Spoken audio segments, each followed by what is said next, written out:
VR games as they are quite cool. You shove advanced technology in your face, and then boom, you're in virtual reality. And then there's the other type of VR games, which are non-VR games.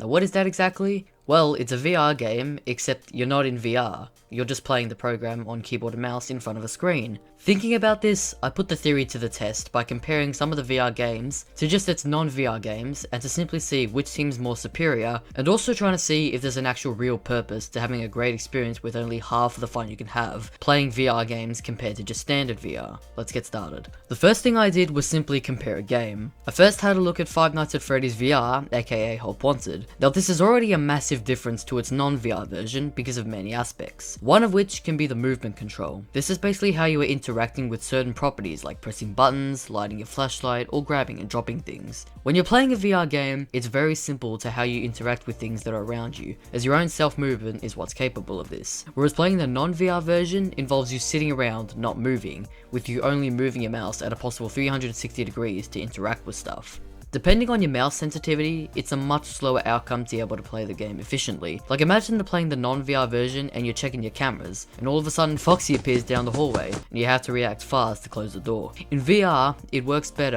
of your own system's movements, but the other way is having to move your mouse so quickly to the door and close it before you're dead.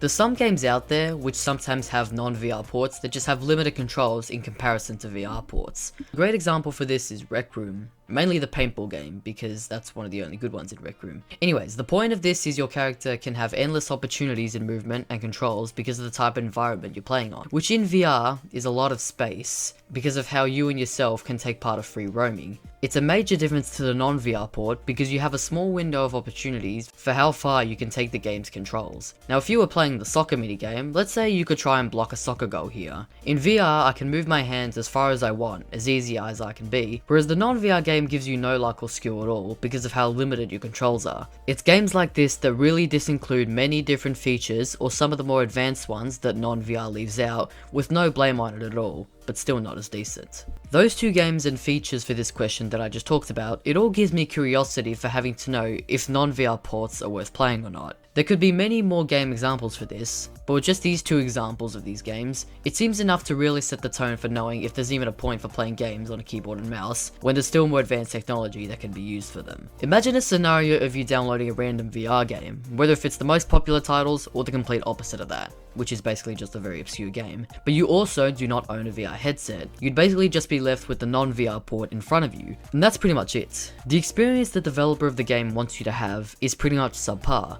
as you're playing the actual game, but not the way the developer wants you to, which is just playing with a VR headset. And as I've said before, non-VR is not as fun as normal VR. So at this point, it'd be up to you, and you'd have two options. You only have the VR experience without virtual reality in your face, or you could just go out and spend a few dollars on a VR headset. And by a few dollars, I meant lots. Now, mentioning all this is actually funny enough. There's actually an article released just last year about VR games you can play with people who don't own a VR headset. And it's quite a big list, categorized from crossplay games to asymmetrical games. And to be honest, it's a very interesting outcome for this article to even be produced. I'll remember to leave this link in the description so you can have a look at this too. Virtual reality to this day is still growing. This meaning that what we have now is getting better and better, like how FNAF started out as a small horror game to a full-on flavored VR game 5 years later, or how Cooking Simulator got the VR port it deserves 2 years later, or Among Us, coming to VR now and it's not even out yet.